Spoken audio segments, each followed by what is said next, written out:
Assalamu alaikum wa rahmatullahi wa barakatuh. Бүгінгі біздің сабақ мураккаб мансубаттарға киришерден алдым. Мураккабты жақсы түшініп алышыбыз керек. Мураккаб деген бұл эмне десе, мураккаб деген екі сөз же андан көп сөзден құралған эмне сөздерден құралған құраманы біз мураккаб деп айтат экенбиз. Мураккаб деген ошол бизге эмнени үйрөтөт десе, мураккаб экиге бөлүнөт экен, муфид, гайру муфид, анан бул да экиге бөлүнөт, жумла хабария, жумла иншаия. Мураккаб гайру муфид эмне төрткө бөлүнөт, жумла иншаия дагы 10го бөлүнүп кетет, жумла хабария дагы эмне экиге бөлүнөт. Бул сабакта биз эмнени үйрөнөбүз десе, бул сабакта биз арабтар сүйлөйт да мисалы. Ассаламу алейкум, алейкум ассалам. Исми Ажибек, ана мин масалан Сурия. جئت إلى هنا لكي أتعلم القرآن деп мисал бирдекелерди айтып аткан болсо, ошол курамалары же этиш менен башталышы мүмкүн экен, же болсо эмне исм менен башталышы мүмкүн экен, же ал сүйлөгөн учурда сен бир кандайдыр бир талапты же кабарды түшүнө аласың, же болсо кандайдыр бир кабарды же талапты түшүнө албайсың, же ал сүйлөгөндө сен аны чынчыл же жалганчы деп айта албай турган нерселер бар экен да. Ошонун түрлөрү. Биринчи мураккаб деген эмне десе, бул мисалы эки сөз же андан көп сөздөн куралган кураманы мураккаб деп айтат экенбиз. Айырмасы жок. Жөн эле эки сөздөн куралган нерсе же андан көп куралган сөздөрдү тапсаң эле ал автоматически мураккаб болуп эсептелинет экен. Эми мураккаб эмне экиге бөлүнөт экен? Мураккаб муфид болот экен, анан мураккаб гайру муфид болот экен.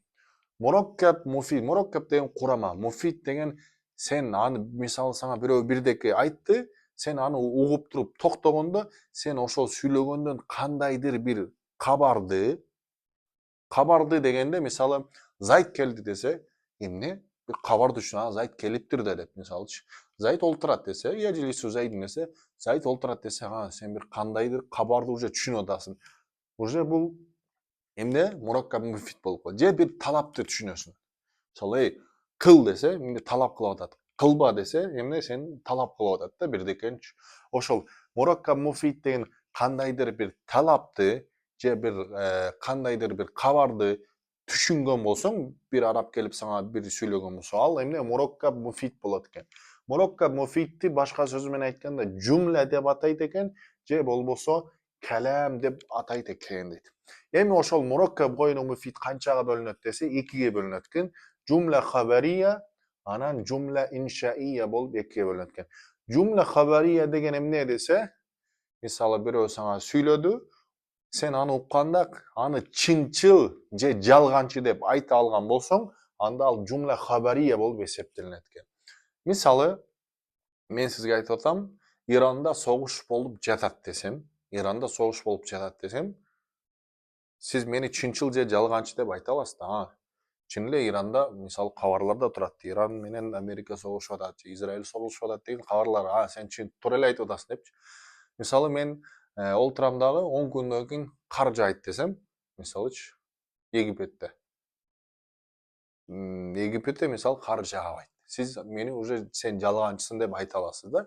Ошондо жумла хабария деген бир сөздү укканда, сен аны сүйлөмдү укканда, сен аны чынчыл же жалганчы деп айта ала турган болсоң, ал эмне жумла хабария болуп эсептелинет. Жумла хабария экиге бөлүнөт. Жумла исмия, жумла фиалия болуп экиге бөлүнөт экен. Жумла исмия деген бул эмне десе, сөз менен башталган сүйлөм. Кандай сөз менен десе, заманга байланышпаган сөз менен. Аны арабча исм деп коет. Мисалы, Зайдун кавиюн десем, Зайд күчтүү. Зайд деген исм, күчтүү деген эмне? Ал дагы исм болот. Эми жумла фиалия деген бул эмне десе, жумла фиалия деген этиш менен башталган сүйлөм. Мисалы, яжлису Зайдун, Зайд олтурат. Эмне? Зайд олтурат десем, сиз мени чынчыл же жалганчы деп айта аласыз. Бул эмне жумла хабария болот. Ошол жумла исмия, жумла фиалия болот экен. Эми жумла иншаия деген бул эмне десе, сен аны укканда, аны чынчыл же жалганчы деп айта албайсың да. Чынчыл же жалганчы деп айта албайсың. Анда ал эмне болуп эсептелинет экен? Жумла иншаия болуп эсептелинет экен. Жумла иншаиянын эмне 10 түрү бар.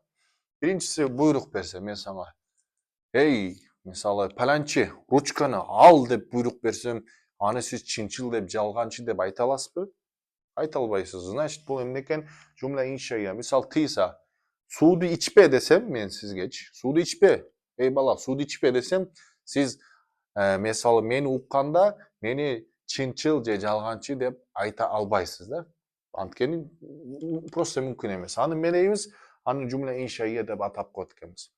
İstifham. Misal men sizge суроо берсем, hal darabe Zayd, Zayd urdubu desem, men суроомду siz чынчыл же жалганчы деп айта албайсыз. Temenni деген үмүт кылуу деген. Үмүт кылуу бирок болбой турган нерселерге.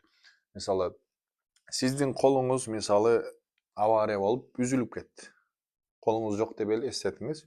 Анан канаде менин колум болгондо деп үмүт кыласыз да.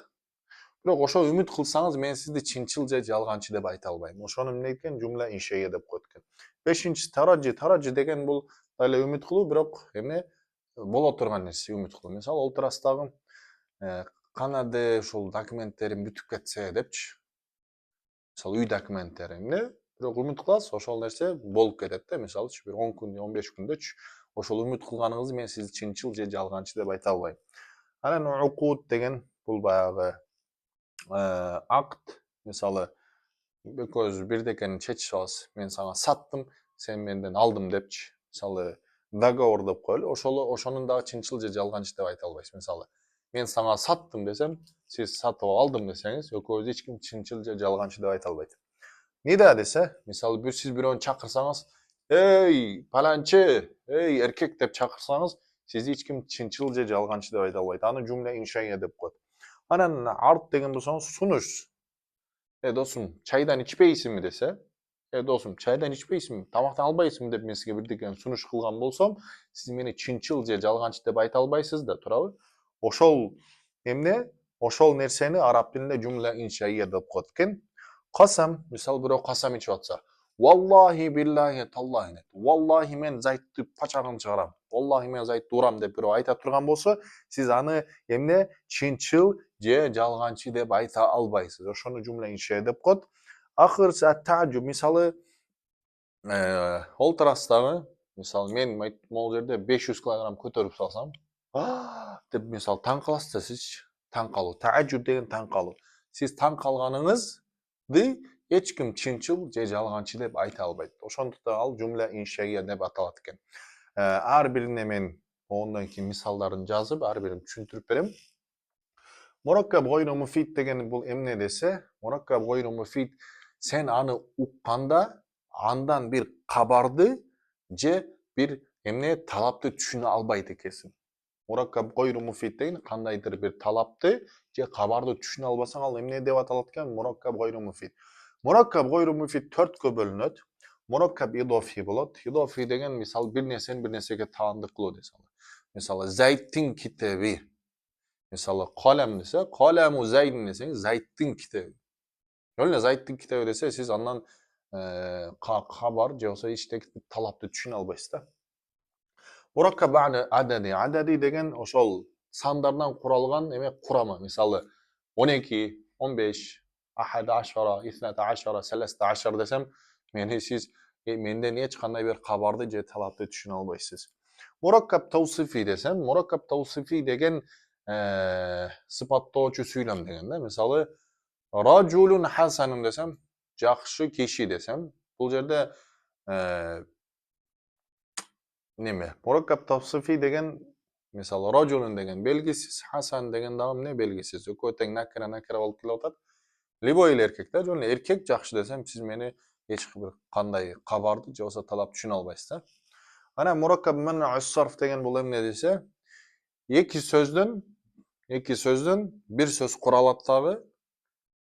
Мисалы, кара балта десем, же болбосо ысык көл десем, мураккаб сарф деген ошол эки сөздү бир сөз кылып коет да. Ошону укканда сиз эмне чынчыл же жалганчы деп айта албайсыз. Мисалы, ысык көл десем, мисалы, араб тилинде хадра маут деп келет. Мисалы, ба'ла бак деп коет, эки сөздөн куралган. Ал не болот? Аны сиз чынчыл же жалганчы деп айта аласыз. Кара балта, дагы эмесе, жалала абад деп, мисалы, ысык көл десең, эмне эки сөздөн куралып атат. Ошол мураккаб маннаи сарф деген ошол. Короче, буну мураккаб гайру муфид дегенде сиз эмне бир кабарды же талапты түшүнө албайсыз. Мураккаб муфиде кабарды же талапты түшүнө аласыз. Эгер талапты түшүнгөн болсоңуз, какой-то бир талап түшүнгөнсөңүз, ал эмне жумла иншаия болуп калат экен. То есть талап дейм да. Жумла хабарияны.